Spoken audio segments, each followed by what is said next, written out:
A billionaire father, still mourning the loss of his wife, hires a new nanny to care for his fragile newborn. Distrustful after months of strange incidents in his mansion, he secretly installs hidden cameras throughout the house, determined to uncover what's really happening when he's not around. For days, he sees nothing unusual. Then one night, while reviewing the footage alone in his office, he freezes. His hands start shaking as he realizes what the camera just captured in his own kitchen. What he sees is something he never expected, something that will change everything he thought he knew about the woman caring for his child and about himself. Before we continue with this story, don't forget to subscribe to the channel and like the video. Oh, and don't forget to comment below where you're watching us from. We love to know that. James Weston had everything anyone could imagine: money, success, a huge house, and a growing tech empire. But none of that mattered anymore. Just a few weeks ago, his wife died in a horrible car accident. She was everything to him, and now she was gone. James wasn't ready to be a father on his own. He had a newborn son, Oliver, but James didn't know what to do. He didn't know how to hold him, or how to take care of him, or even how to talk to him. The pain of losing his wife was too strong, so he chose to escape. He buried himself in work. He stayed in meetings all day, answered emails late at night, and rarely came home before Oliver was already asleep. The big house they lived in no longer felt like a home. It was quiet, cold, and empty. James hired people to run the place, hoping that would be enough for Oliver, but something important was missing. Each day started the same. The staff arrived early to clean, cook, and organize the house. A new babysitter watched Oliver, trying her best to follow the instructions left behind by the last one. James barely noticed who came and went anymore. Most babysitters didn't last long. They left after a few weeks, frustrated or overwhelmed. Oliver cried a lot. He needed comfort, not just bottles and naps, but James wasn't there to see it. He left early and came back late. On the few days he stayed home, he stayed in his office, door closed, eyes fixed on a screen. The rest of the house echoed with the quiet hum of machines, the dishwasher, the vacuum cleaner, the air conditioner. Oliver spent most of his time in the nursery, looking at the ceiling or crawling around his crib. There was no laughter, no songs, no conversations, just silence and routine. Every day felt like the last. Nothing ever changed. The house was beautiful, full of expensive furniture and wide halls, but it felt more like a museum than a home. Rooms were always clean but never used. The kitchen smelled like food, but no one sat at the table to eat together. Oliver's toys stayed in a box. The living room TV was never on. Even the dog, once full of energy, now lay quietly on the floor. The sadness in the house didn't come from noise or fights, but from the lack of emotion. James tried to forget what he lost, but in doing so, he lost more. He didn't realize how much Oliver needed him, not just his money. A child doesn't understand grief, only presence. Yet day after day, James was absent. People came in to help, but no one stayed long. They did their jobs, then left. No one could fill the emptiness. Until one day, someone new arrived at the front door, holding a resume, a bag, and a calm confidence. Her name was Clara. She didn't wear fancy clothes or speak in a rehearsed way. She seemed normal, warm, and calm. The agency had spoken highly of her. She had experience, patience, and kindness, something the other babysitters lacked. James didn't even meet her on the first day. One of the staff let her in, showed her the nursery, and gave her the usual instructions. But Clara didn't just follow a list. She observed. She noticed Oliver's reactions, his mood, his needs. She didn't seem surprised by his cries or afraid of his silence. Instead, she picked him up gently and held him close. She sat with him on the floor, read to him, and even smiled when he pulled her hair. Oliver, used to strangers coming and going, looked at her with curiosity. Something felt different, not just to him, but to the whole house. There was still sadness, but also something new: attention, care, and maybe a small sense of comfort. In the days that followed, Clara created a rhythm. She didn't try to change everything at once. She kept Oliver on his schedule, but added small touches that made things better. She played music during the day, soft lullabies or happy songs.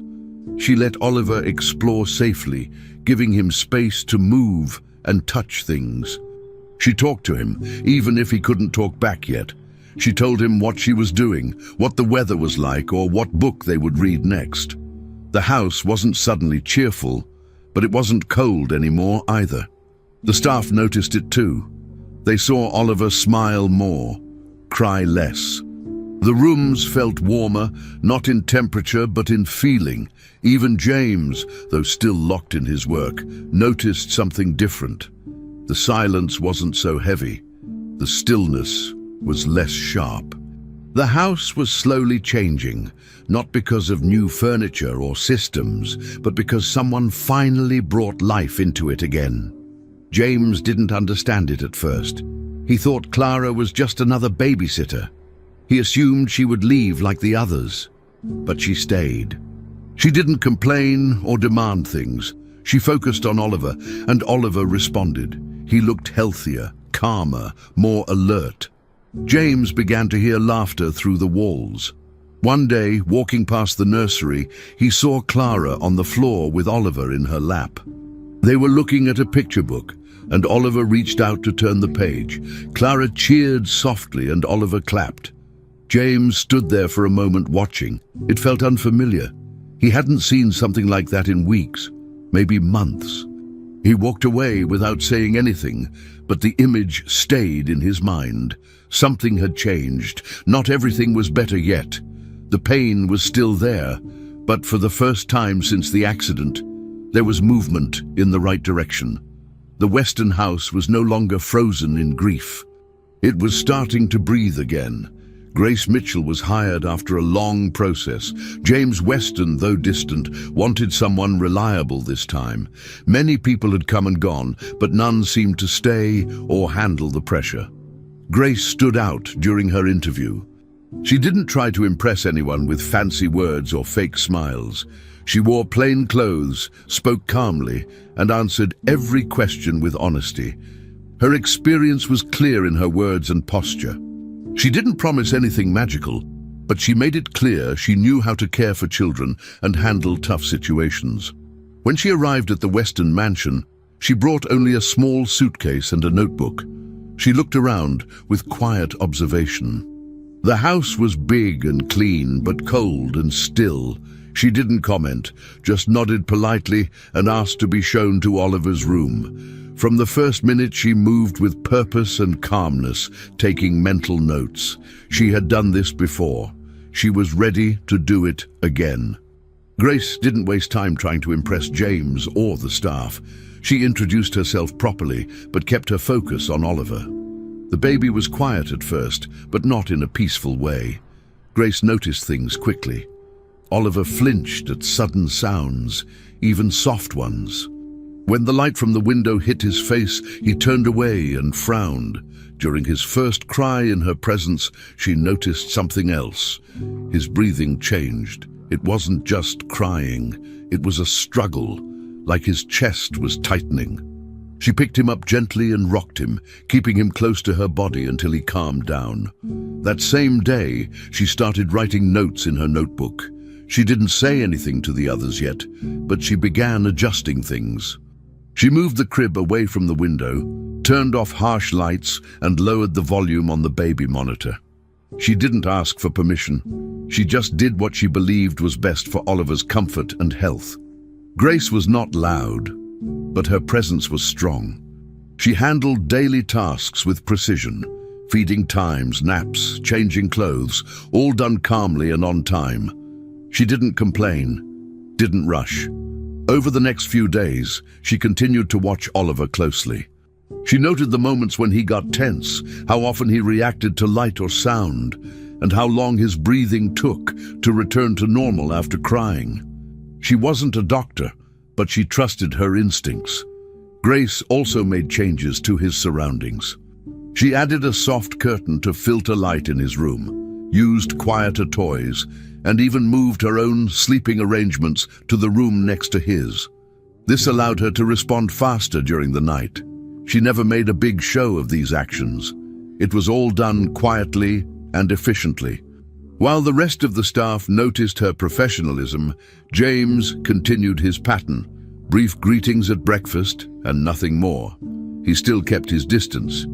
Every morning, James passed through the kitchen, grabbed a quick coffee, nodded in Grace's direction, and left for work. He didn't ask questions about Oliver, and he never stayed to talk. Grace didn't force anything. She responded with a polite "good morning" and then returned to her tasks. What mattered to her was Oliver. She knew that babies couldn't speak, but they could show everything through their reactions. Grace watched for those reactions. When Oliver cried, she didn't just wait for him to stop. She comforted him, adjusted his position, checked the temperature in the room, or sang softly. Each time, she learned more. She also kept recording the details in her notebook. Dates, times, symptoms, changes she tried. Slowly, she built a picture of his condition. She still didn't have answers, but she wasn't ignoring anything. Her goal was to understand and improve things as much as possible. Her connection with Oliver grew stronger, though it was still quiet and patient. Grace never talked about building a bond. She just did it through actions. Every day, she was there when Oliver woke up, and every night she checked on him before sleeping. The baby began reacting differently to her. When he heard her voice, he moved. When she held him, he relaxed. His breathing didn't improve completely, but the comfort helped. The house staff noticed that Oliver seemed more stable. Grace didn't take credit. She didn't seek approval or praise. She remained focused on making the environment better. At night, when the house became quiet, Grace read in her room next to Oliver's. Sometimes she got up to check if he was sleeping well. Other times, she sat in silence, thinking about the day. Her notes grew longer. She was starting to recognize patterns in Oliver's reactions. Still, James hadn't changed. He came and went with the same coldness, as if nothing could break through. But Grace wasn't there to change him. She was there for Oliver. Despite the lack of attention from James, Grace stayed committed. She wasn't discouraged by his silence or emotional distance. She had worked in many homes and seen different kinds of parents. She understood grief in her own way, and she didn't judge him. Still, she remained present, observant, and kind. Her world at that moment was centered on a baby who couldn't speak but needed to be heard. Oliver had no words, but Grace listened to his body, his reactions, and his rhythms. Day by day, she adapted the house to fit him better. She didn't demand big changes. She didn't try to make James notice her work. What she did was simple. She showed up, she paid attention, and she cared. Her relationship with Oliver was growing into something strong and real, based on trust and quiet care. She slept in the room next to him every night, always ready. Without saying much, Grace had become a steady presence. A bond was forming, even in silence. James Weston was going through his usual morning routine at home before leaving for the office. As part of a habit he had developed after becoming a father, he opened the security system on his tablet to review footage from the previous day. Normally, it was just a routine check. Most of the videos were boring, just staff walking around or the baby sleeping. But this time, something caught his eye. The footage from the kitchen camera showed Grace holding Oliver in a strange way. James looked closer. She had Oliver upside down, his head pointed toward the kitchen sink. The image shocked him. He immediately paused the video, rewound it, and watched it again in slow motion. To him, it looked like she was hurting his son. His heart started racing. Why would she do that? What was her real intention? He had trusted her, even if from a distance. Now he felt betrayed and afraid. Something about her didn't seem right anymore. Instead of confronting Grace directly, James decided to keep watching her closely. He didn't say anything to her that day. He acted normal, gave her the usual short "good morning," and left the house like always. But something had changed. He no longer saw Grace as just the quiet and efficient nanny. Now, every move she made seemed suspicious to him. Every time she walked down the hallway, every time she entered Oliver's room, James felt the need to double-check the cameras. He started writing things down in a notebook, times, locations, what she did. He noticed she often used cold towels on Oliver's body.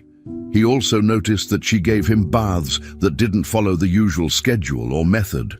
Sometimes she would turn off the baby monitor in the middle of the night. That made him even more nervous. He began to think that maybe Grace was hiding something.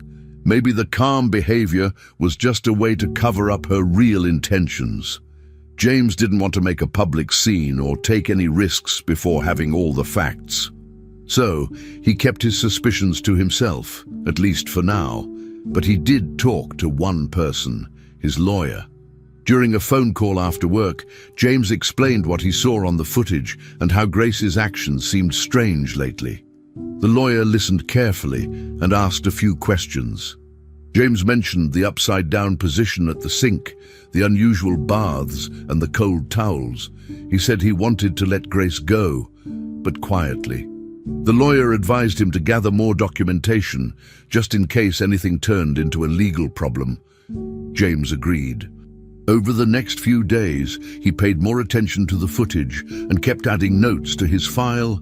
He began to form a plan to dismiss Grace without drawing attention. He would wait for the right moment, make sure there were no complications, and remove her from the house.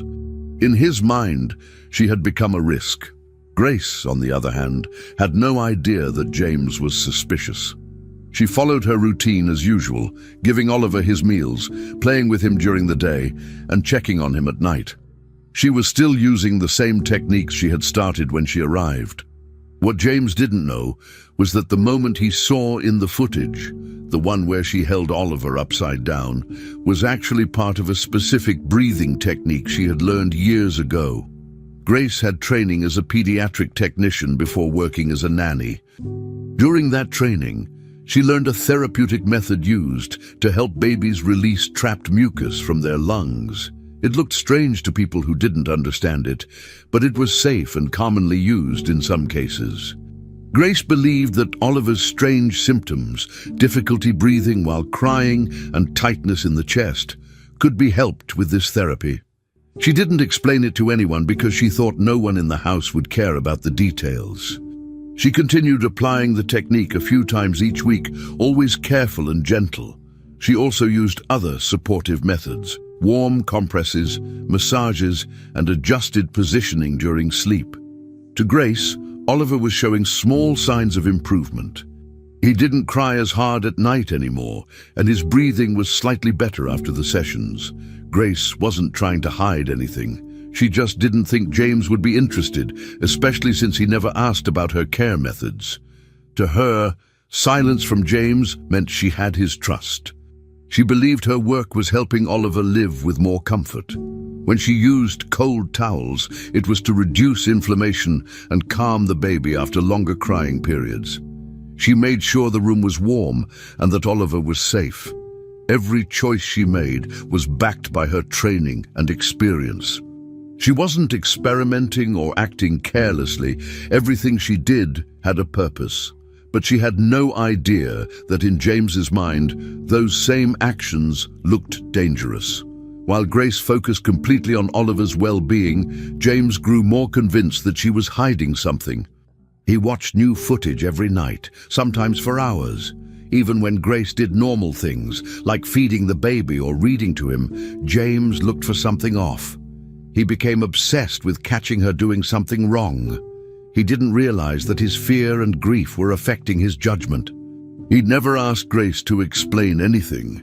He didn't ask her why she was using those towels or what she was doing at the sink. Instead, he assumed the worst. In his notebook, the list of suspicious behaviors kept growing. He planned to talk to the lawyer again soon to set the final steps of her dismissal. James wanted to believe he was protecting his son.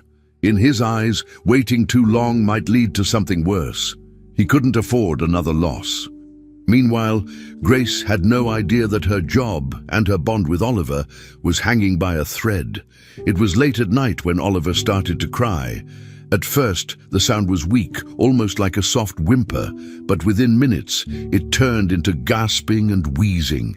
Grace rushed into his room, instantly alert. She picked him up and noticed his chest tightening, his tiny hands trembling as he struggled for air.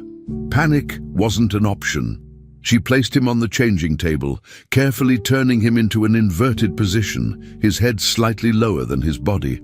With quick and practiced movements, she began performing nasal and chest-clearing maneuvers. She used a soft cloth to remove mucus from his nose and gently tapped his back to release pressure in his chest. Oliver coughed hard, but then his breathing started to return. Grace continued holding him until his face regained color. Once he calmed down, she stayed beside the crib for hours, watching to make sure it didn't happen again. It had been a long night, but she knew she had prevented something serious. The next morning, James opened the security recordings again, just as he had done many times before. When he reached the footage from the night, his eyes widened. He saw Grace in Oliver's room, moving fast, lifting him upside down and tapping his chest and back. Without sound, the actions looked alarming. To him, it didn't look like care, it looked like harm. He paused and replayed it over and over, trying to understand, but confusion turned into anger. He didn't know about Oliver's breathing crisis. All he saw was his son being handled in a way that seemed violent. He felt sick watching it. His hands shook as he took notes about the time and details. The thought that he had left his child alone with her made him feel guilty and furious. He told himself that he should have trusted his instincts earlier. This time he felt certain Grace was dangerous, and he had proof. Instead of confronting her right away, James decided to show the video to people he trusted. That afternoon, he sent clips of the footage to a few close friends and professional advisors. He wanted opinions, maybe some validation. One friend called him almost immediately after watching. "This looks bad, James," the friend said. Another one wrote back, saying that no one should ever hold a baby like that. Each comment pushed James deeper into suspicion. They told him to act quickly, to remove Grace before something worse happened. James felt torn between fear and doubt, but the pressure from others made him more certain that he was right. He spent the rest of the day in his office, barely speaking to anyone. When he saw Grace later that evening, he avoided her eyes. She greeted him politely as usual, unaware that he had spent hours discussing her actions and planning what to do next. He was convinced he needed to protect Oliver, no matter how it looked. Meanwhile, Grace noticed that Oliver was more tired than usual. The night's episode had clearly taken energy from him. She decided it was time to get professional help. Without wanting to alarm James or involve him yet, she called an old friend who worked as a doctor. They had known each other for years, back from her days as a pediatric technician. On the phone, she described the symptoms: difficulty breathing, sensitivity to light, trembling, and chest tension. Her friend advised her to schedule some tests, but to handle it quietly to avoid unnecessary panic. Grace agreed. She didn't mention James's behavior or her worries about how he might react. She only wanted to understand what was happening with the baby. That same afternoon, she started planning a way to take Oliver for the exams without making it a big issue. She thought she was doing the right thing. She had no idea that James was preparing something entirely different behind her back. While Grace searched for medical support, James contacted a private investigative agency. He didn't want to wait for confirmation. He wanted to know who Grace really was. He gave the investigator all her details, name, previous jobs, and the references from the agency that had hired her. He asked for everything: background checks, employment history, and any possible record of complaints or legal issues. The investigator agreed to start immediately. James felt both nervous and impatient. He stayed quiet at home, but couldn't stop thinking about what the report might reveal.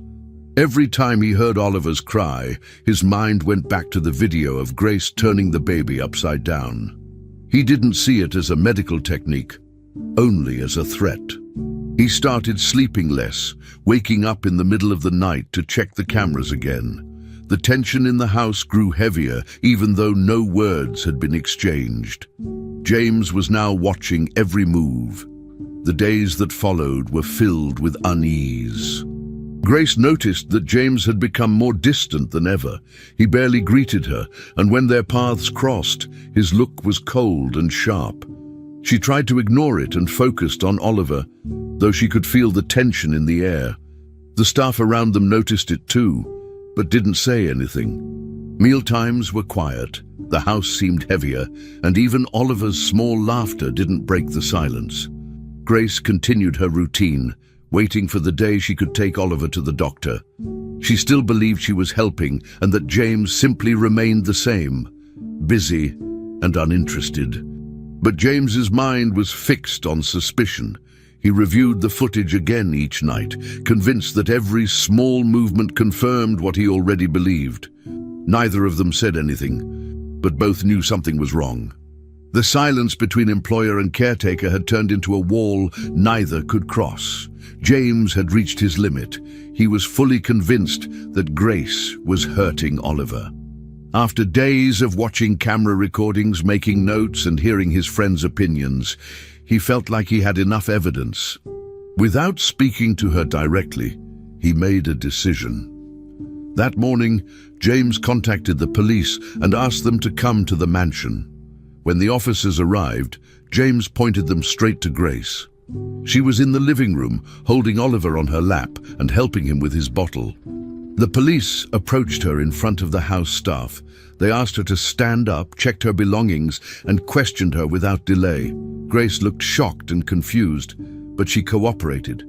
She asked what was going on, but no one gave her a clear answer at first. The staff stood around, whispering, watching everything. Some looked surprised, others suspicious. As the police led her out of the house, a few employees shook their heads. One even muttered, "I knew something was off." She wasn't arrested, but she wasn't allowed to leave until she gave a full statement. She sat in a small room, still unsure about what exactly she was being accused of. Officers asked her about her methods, the night Oliver had trouble breathing, and why she had handled him the way she did. Grace tried to explain everything calmly. She told them about her past training in pediatric care and explained the therapeutic techniques she had used. She mentioned the symptoms Oliver showed and how she had only tried to help. But her words didn't seem to matter much. At that moment, she was already being seen as guilty. Back at the mansion, James had already hired a new nanny.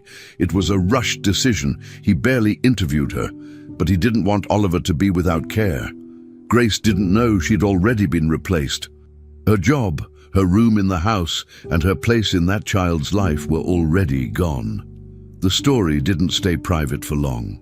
By the afternoon, a local reporter had already received information from someone inside the police station. Soon, photos of Grace being escorted out of the Western mansion began spreading online. News websites picked it up fast, and headlines started appearing everywhere. Some of them read, "Cruel nanny accused," or "Child abuse investigation at Billionaire's home." Grace saw the headlines while still at the police station, waiting for clearance to leave. Her face was all over the internet, her name now attached to something she knew she hadn't done. She hadn't hurt Oliver. She had helped him. But to the public, she was just another accused person under investigation. The worst part was that she didn't even get a chance to defend herself. She hadn't been charged with anything officially, but the damage was already done. Reporters started calling James's office. People shared the pictures without knowing the full story. Grace's life was falling apart by the hour. Meanwhile, James decided to release a public statement. He didn't go into specific details, but he made sure to show concern for his son. In the statement, he said, "The safety and well-being of my child will always come first. I cannot comment further due to the investigation." His team sent the message to every major media outlet. The statement made James look like a responsible father, someone who acted quickly to protect his child. But what he didn't mention was that there was still no clear evidence against Grace. No one had confirmed abuse. No doctor had examined Oliver after the incident. No one had asked Grace for her side before he called the police. Still, in the eyes of the public, the decision seemed firm and justified. Grace wasn't there to defend herself, and her voice wasn't heard. All that people saw was the powerful man protecting his son from a woman who had been publicly labeled as dangerous. Grace was finally released later that evening.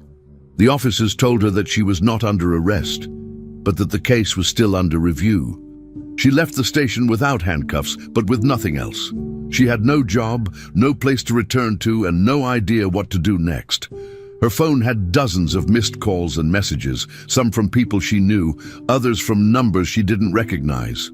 Many of the messages were cruel, calling her names, accusing her without understanding the facts. The life she had worked so hard to build was collapsing. Her small suitcase, which she had brought with her when she first moved into the Western house, was now all she had. She sat on a bench outside the station for a long time, unsure of where to go. Grace knew she hadn't done anything wrong, but now none of that seemed to matter. Her reputation was broken. Everything she had was gone in a single day. Even though Grace wasn't charged, the damage was permanent. James had already closed that chapter. He didn't contact her, didn't ask for explanations, and didn't give her a chance to speak. He focused on moving forward. The new nanny followed a strict schedule and didn't ask many questions. The house returned to its routine, but the silence between the truth and the story told in public remained. Grace had no platform to explain what really happened. The public had already formed their opinion. Her name was linked to a scandal that wasn't based on proof. James believed he had done the right thing, and he didn't look back. Grace, once a quiet but dedicated part of Oliver's daily life, had lost everything: her work, her home, and her peace. No trial had been held. No investigation was closed. But her life had already been judged by cameras, news sites, and the quick decisions of one powerful man. After the news about her spread, Grace's life changed completely. People who used to greet her on the street no longer looked her in the eye. Some crossed to the other side of the sidewalk when they saw her. Former co-workers stopped replying to her messages. A few even blocked her.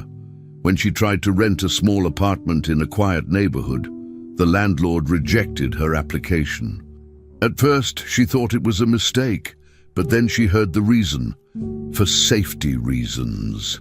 He didn't explain further, but she knew it was about the headlines. She had no job, no money, and nowhere to go. Luckily, an old friend who worked as a nurse offered her a room. Grace moved in with a single bag. She spent most of her time alone in that room, crying, barely eating. Her mind kept replaying everything, every decision, every moment with Oliver. She kept asking herself what she had done wrong, but no answer ever came. While Grace struggled to recover emotionally, things at the Western mansion were far from peaceful. The new nanny, though experienced, quickly began to notice problems. Oliver wasn't responding the way a healthy baby should. He didn't make eye contact often, didn't smile as much, and sometimes flinched during basic care. A few days after her arrival, he had his first seizure. She called for help right away, and James was alerted immediately. Doctors were called, and Oliver was taken for tests. After a second seizure, they ran more tests, stayed overnight at the hospital, and did everything they could to find answers. But the results came back unclear. Nothing conclusive, no clear diagnosis, no obvious cause.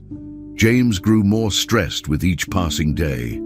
He sat through long meetings with doctors and specialists. They all said the same thing: we're not sure. But even with all that, he never brought up Grace's name. He refused to talk about her or the way she used to care for Oliver. James began to lose sleep. He stayed up late, pacing around the house or reading reports from doctors. He blamed himself, but silently. He didn't want to admit that firing Grace might have been a mistake.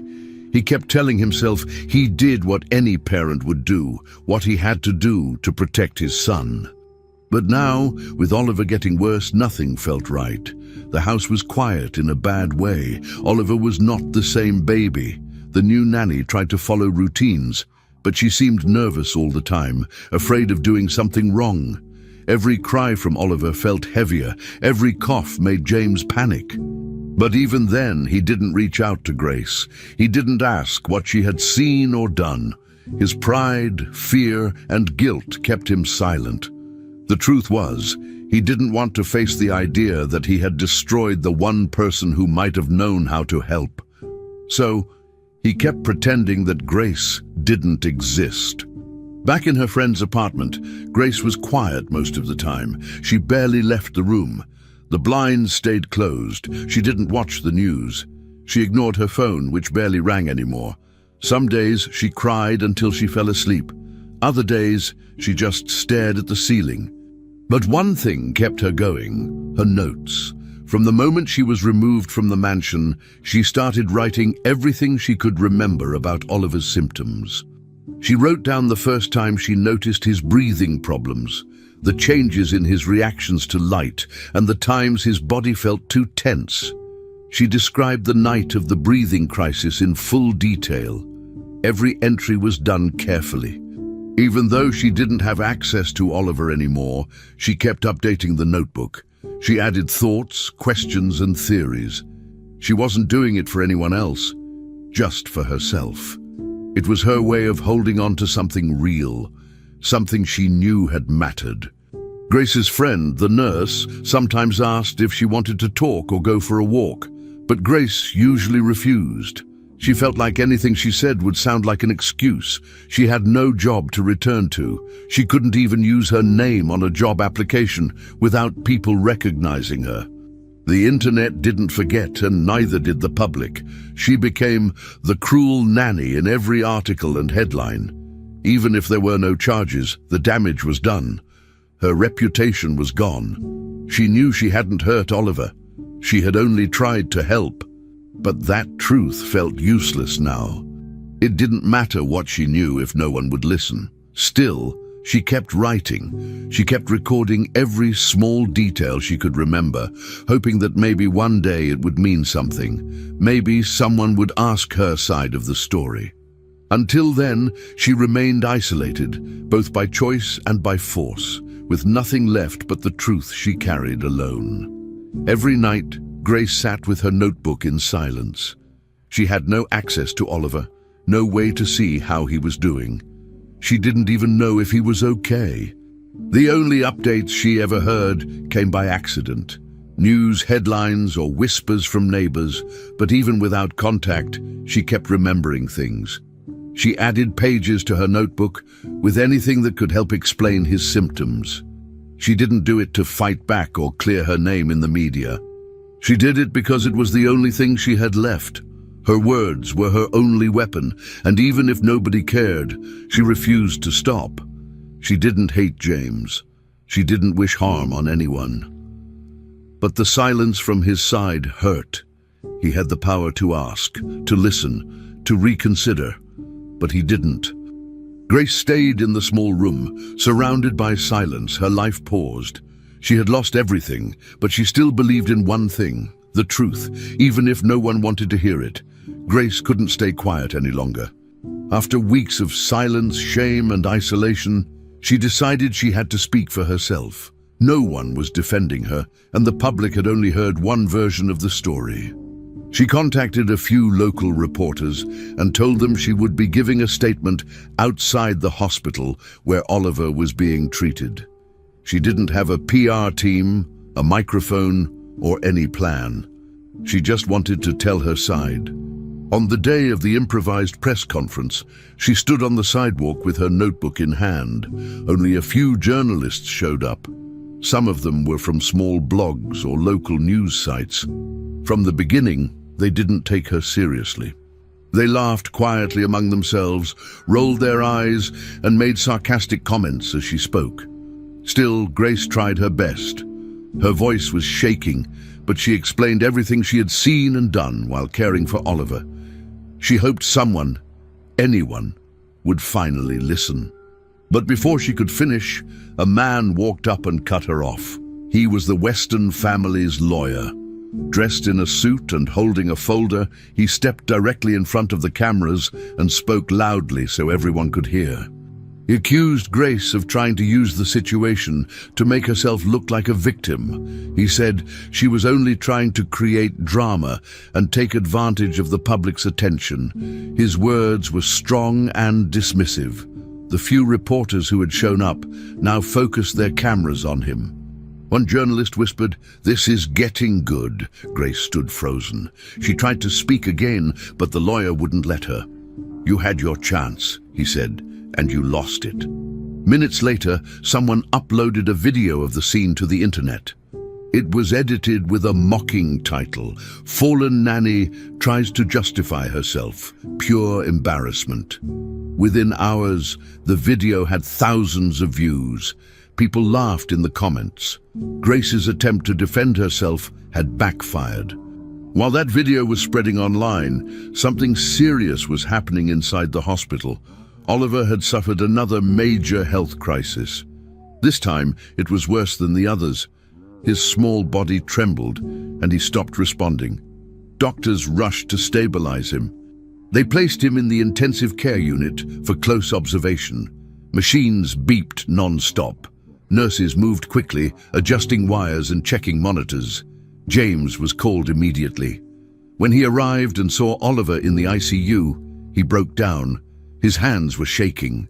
He asked question after question, but the answers were always the same. "We don't know yet." The new team of doctors ran more tests. Still, nothing clear came up. James felt helpless. His son was getting worse, and he didn't understand why. In a panic, he began calling specialists from around the world. He spoke to experts in Germany, the US, Japan, anyone who might help.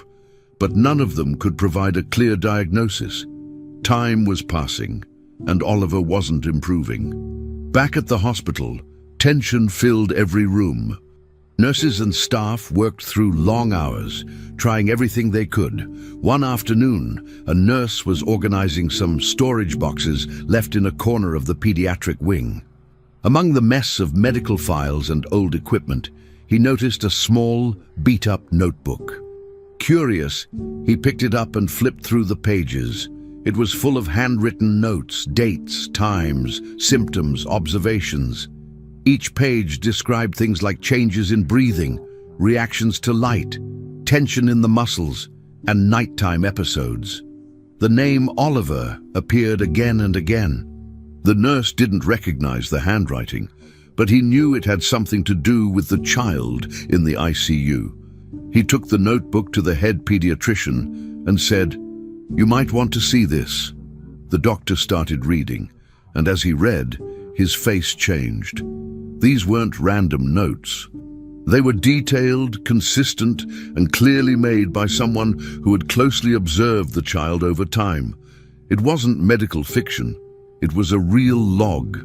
The doctor read through the notebook carefully, page by page.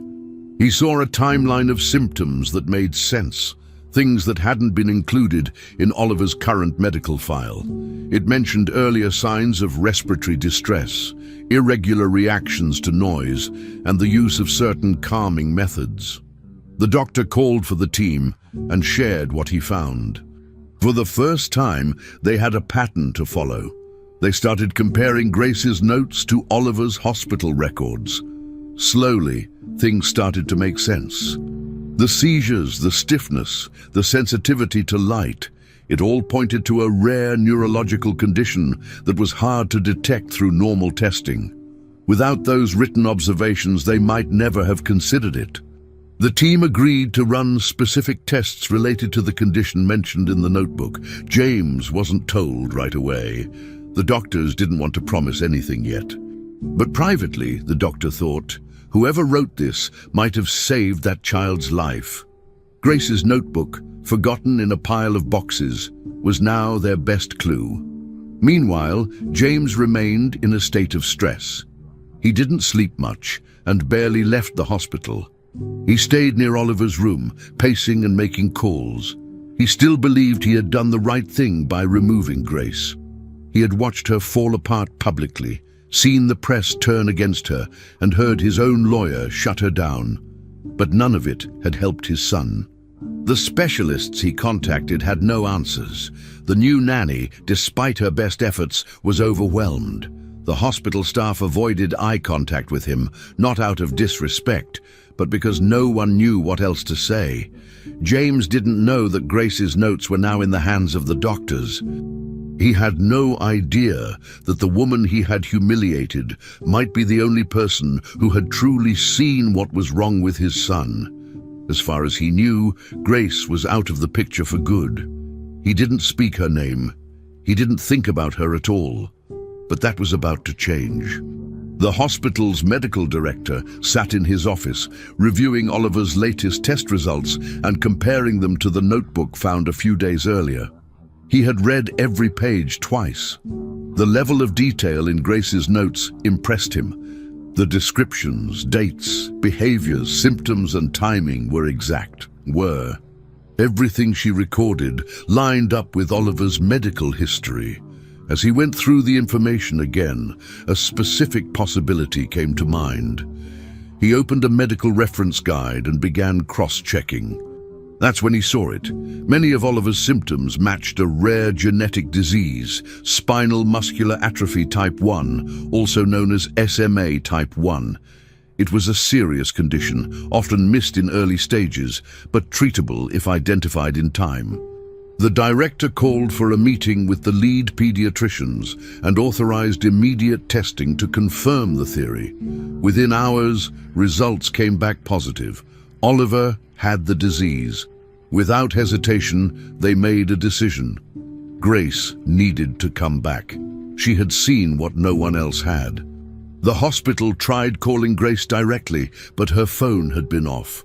Eventually, they reached her friend, the nurse Grace had been staying with, and asked her to come to the hospital urgently. They didn't give many details over the phone, only said that something important had come up about Oliver's condition. Grace hesitated. She wasn't sure if this was real or another trap, but her friend told her to go. She dressed quickly and got into a car with a hospital driver. When they arrived, the area outside the hospital was still full of cameras and journalists. The media hadn't forgotten the scandal, and her name still came up in gossip blogs. To avoid more attention, security helped her enter through a service entrance at the back of the hospital. She walked through long hallways, avoiding eye contact with staff, unsure of how she would be received. But once she entered the medical wing, everything changed. People looked at her differently, curious, respectful, even relieved. Grace was brought to a private room where the medical team explained everything. They confirmed the diagnosis. Oliver had SMA type 1. The symptoms she had written down matched perfectly with the early signs of the disease. The doctors were clear. They had only reached this conclusion because of her notebook. Grace listened quietly but nodded. She already suspected this. When she was working as a pediatric technician years ago, she had seen a similar case and never forgot the signs. The staff asked her to explain what kind of care Oliver would need going forward. Grace didn't hesitate. She told them about respiratory techniques, muscle stimulation exercises, and how to handle stress episodes during crying. She gave suggestions on how to set up Oliver's room to make him more comfortable. Her instructions were direct, practical, and confident. The medical team took notes, asked questions, and followed her lead. In that moment, It was clear to everyone. Grace knew what she was doing. Not long after, James was called into the hospital to be updated. He walked into the meeting room, expecting to hear from the doctors. Instead, when he opened the door and saw Grace standing there, his body froze. For a second, he couldn't speak. Then the truth hit him. Everything he had done, the accusations, the public shame, the press attacks, and removing her from his house, all of it was based on a terrible mistake. He looked at her, his eyes filling with tears. His face collapsed. Without thinking, he covered his face with his hands and started crying. It wasn't a few tears. It was real, painful crying. Grace didn't say anything. She looked at him quietly. When he tried to speak, to say, "I'm sorry," or explain himself, she just shook her head. She didn't want to hear it. There was no point. Instead, she walked past him toward the room where Oliver was resting. She had come back for the baby, not for an apology. James stayed in the hallway for a while. Staff members walked past him, some nodding in sympathy, others avoiding his eyes. He didn't move. He just stood there, trying to understand how badly he had failed, not just as a father, but as a man. He remembered every time he had ignored Grace, dismissed her quiet work, and believed the worst of her without asking for the truth. While he had trusted lawyers and reporters, she had trusted her instincts and taken care of his son better than anyone else. Now, Oliver's health was in better hands because of her, and James didn't know how to fix the damage he had caused. In that moment, all he could do was let go of his pride. He walked slowly toward the observation room and looked through the window. Inside, he saw Grace gently adjusting Oliver's position, whispering softly to him while checking the machines. She didn't look angry. She looked focused, calm, and in control. The hospital staff watched everything. Nurses and doctors who had once ignored Grace or judged her now saw her differently. She wasn't just a nanny anymore. She was the one who saw the truth before anyone else, even before the medical experts. The same woman who had been pushed out, insulted and mocked, was now the one leading the recovery plan. Word began to spread inside the hospital. Staff members passed the story to each other in the halls. "She's the one who figured it out," they said. Even some of the specialists who had flown in to help requested to meet her. For the first time, Grace was being treated with respect, not suspicion. James remained quiet. He didn't ask for more chances, and he didn't demand forgiveness. He just stayed near the door, watching, understanding that Grace was not only the person he had wronged, but the one who had saved his son. No one said it out loud, but now everyone finally saw who she really was. After everything that had happened, the accusations, the public shame, the hospital discovery, Grace was invited back to the Western Mansion. This time, it wasn't as a nanny or assistant. She was offered a new role, clinical supervisor of Oliver's care. It was a serious position with full authority to lead treatment and recovery routines. At first, Grace wasn't sure she should accept. She still felt the sting of what she had gone through, but she thought about Oliver. He was the reason she had stayed strong.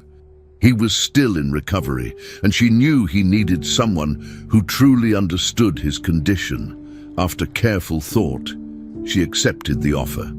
When she arrived at the mansion, it felt different. Staff members greeted her with respect. There were no whispers, no judgment. Grace was shown to a new space, an office connected to Oliver's care room. Everything was clean, organized, and set up with medical equipment. She understood then that this time things would be different. She was being taken seriously. James met her at the entrance.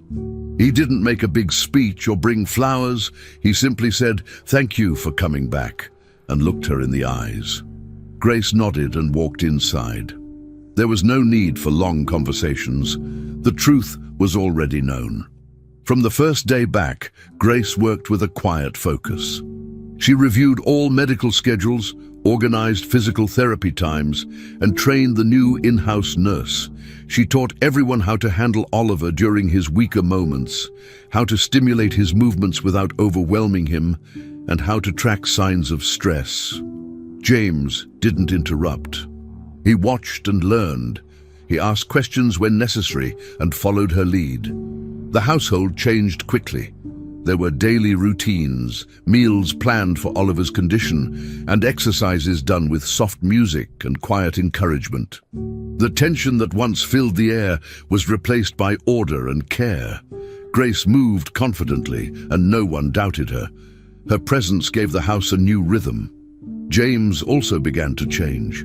He was no longer the cold, absent man hiding behind his work. He took time each day to sit with Oliver during therapy. At first, he wasn't sure what to do. He had never been deeply involved in his son's care before. But Grace guided him without judgment. She explained things step by step, gave him tasks, and encouraged him when he looked unsure. Over time, James became more comfortable. He started dressing Oliver in the mornings, holding him during certain exercises, and even learning how to manage emergency procedures. Grace noticed his effort. She didn't praise him constantly, but her quiet approval gave him the push he needed. Slowly, an emotional connection began to form between them. It wasn't romantic. It was built on trust and shared responsibility. Grace saw that James wanted to change, and he showed her that he respected her work. In moments of silence between treatments or meetings, they began to talk, not about the past, but about what came next. Oliver's progress was clear. The therapies were working. He smiled more often, responded to sounds, and began to move his arms with more control. Grace added new physical activities into his daily schedule. Gentle massages, mirror play, hand games. He reacted with curiosity and laughter. The once quiet baby was now showing signs of life and emotion. Staff members noticed and felt proud to be part of the process. James looked at his son differently now, not as a fragile child, but as someone strong who had already fought many battles. Grace kept detailed records, but now her notebooks were filled with milestones instead of worries. She showed James how to track Oliver's responses, and he began filling out parts of the logs himself. They celebrated small victories together: a longer grip, a better night's sleep, a laugh that lasted more than a second. These moments were simple but powerful. The house that had once been filled with fear now felt full of hope. Around the mansion, other changes followed. James ordered modifications to rooms to better support Oliver's therapy. He added soft flooring, support bars, a new adjustable crib, and special lighting. The kitchen was stocked with nutritional supplements and carefully selected foods. Staff were retrained, not just on technical tasks, but on how to speak and behave around a child with complex needs. Grace organized weekly team meetings to track Oliver's progress. Everyone contributed and felt involved. The cold and distant environment of the Western home was gone. In its place was a warm and active space where everyone had a role. Meal times became shared moments, with James sitting down more often and asking for updates. Grace was no longer treated like a guest or an employee. She was part of the structure. James even set aside one room to serve as a therapy space filled with tools, music, and sensory toys. The transformation wasn't just in Oliver, it was in the whole house. Grace could see the difference in James. He listened more, reacted with calmness, and asked before assuming. He started calling her by name, not just the nurse or the nanny. He trusted her judgment and followed her advice without hesitation. One afternoon, during a therapy break, he quietly said, "I don't know how I ever thought I could do this without you." Grace didn't respond with a long answer. She smiled, nodded, and gently reminded him to hold Oliver's hand during the next stretch. Their connection was no longer about blame or past mistakes. It was based on respect, teamwork, and genuine care. Grace didn't expect anything beyond that, and James didn't try to rush anything. The focus remained on Oliver, and as the little boy's arms reached forward to grab a toy for the first time, both adults sat beside him, proud and calm. The mansion was no longer a place of fear, but a true home. The cold walls had been replaced with life. As time passed, Grace decided she wanted to do more than just care for Oliver. What had happened to him and to her could not be forgotten. She had seen how difficult it was for families to find early diagnoses for rare diseases and how quickly judgment could destroy someone's life. So she began working on something new, a foundation to support families with children diagnosed with rare conditions, especially those with SMA type 1. She wanted to help others the way she had helped Oliver, through information, support, and proper care. She met with professionals, wrote a plan, and slowly built the organization from scratch. Grace named the foundation after Oliver's initials. It wasn't just a medical support center, it was a place for education, community, and awareness. James didn't hesitate to help. He provided the funding needed to launch the project. With his resources and Grace's experience, the foundation quickly grew. They both knew it was time to turn a painful past into something that could save lives.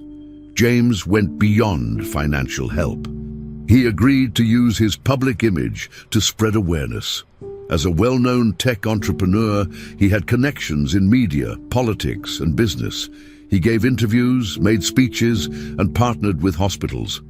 He openly talked about how long it took for his son to get a proper diagnosis and how that delay nearly cost him everything. He also admitted how much he had misunderstood Grace. James wanted to show that being rich or powerful didn't protect a person from making wrong decisions. Through these efforts, the foundation gained attention across the country. Medical professionals started joining, parents reached out to share their experiences, and children received quicker evaluations. Grace worked daily with families, helping them understand symptoms, guiding them through treatment options, and connecting them to specialists. What had started as a personal journey turned into a mission that impacted hundreds. Both Grace and James knew they were doing something important. It wasn't just about Oliver anymore. It was about changing the system. Meanwhile, Oliver continued to surprise everyone. Doctors had once warned that his progress might be slow and that many physical movements might not fully develop. But they hadn't expected his determination or the care he was now receiving. With regular therapy, a stable routine, and emotional support, Oliver made visible improvements. He gained more control over his body, learned how to express himself better, and started responding with clearer sounds and gestures. Grace and the medical team kept adjusting his therapy plan based on his responses. James spent more time with his son, playing, reading, and joining sessions. The bond between father and child grew stronger. Oliver's laugh became a familiar sound in the house. His smile brought energy to everyone around. Each small milestone was celebrated. His ability to hold a toy, respond to his name, or sit with support. These were things many took for granted, but in the Western household, they meant everything. Oliver was not just surviving, he was thriving. The foundation eventually organized its first public event. It was planned as a fundraiser and also a day to share real stories from families affected by rare conditions. There would be speakers, doctors, volunteers, and media. James and Grace were asked to close the event by sharing Oliver's story. At first, Grace didn't want to speak publicly again, but this time was different. The narrative had changed. She was no longer being judged. She was being appreciated. On the day of the event, hundreds of people filled the auditorium. When James and Grace walked onto the stage, holding hands with Oliver between them, the room fell silent. James spoke first, telling the story from his point of view, how much he had misunderstood, and how Grace had saved his son. Then Grace spoke, describing the early signs, the struggles, and the importance of listening to caregivers. When they finished, the audience stood up and clapped. The applause didn't stop. For the first time, Grace was seen as the hero she had always been. From that day forward, Grace and James continued to work together. Their relationship remained strong, not as a romantic couple, but as true partners in a shared mission. They trusted each other deeply. James valued Grace's knowledge and instincts. Grace respected the changes James had made in himself. They often met to discuss new projects for the foundation, reviewed Oliver's progress together, and spoke at schools and hospitals. Their connection was built on respect, friendship, and gratitude. Grace still lived simply, but her life was full again. She received letters from families thanking her. She gave interviews and wrote guides for other caregivers. James supported every new idea she brought forward. Most importantly, Oliver had everything he needed: love, care, safety, and two adults who had grown through pain and used that experience to help others. The mistakes of the past were not forgotten, but they were transformed into purpose. Their story wasn't one of tragedy anymore, it was one of rebuilding. The Western mansion, once cold and full of silence, had truly become a home again. The rooms were filled with life: nurses, therapists, Grace, James, and most importantly, Oliver. Laughter echoed through the halls. The kitchen became a busy space for meetings and family meals. Toys were scattered in the living room. Routines were flexible but filled with warmth. Staff, who once avoided speaking freely, now felt part of something meaningful. Grace had her own space in the house, a bright office where she continued her work. James often stopped by to talk or share updates. Their bond was steady, natural, and full of mutual care. Oliver continued to grow stronger. His energy filled the house. Every corner of the mansion reflected change. The cold, empty home that once held grief and confusion had been replaced by a space where healing happened every day. It wasn't perfect, but it was real. The Western home was no longer just a place. It had finally become a place to live, to love, and to begin again. Finally, we've reached the end of this story. I'm extremely happy that you've made it this far. Thank you very much for watching. Comment below what you thought and what was the best or worst part. Don't forget to subscribe. Until next time.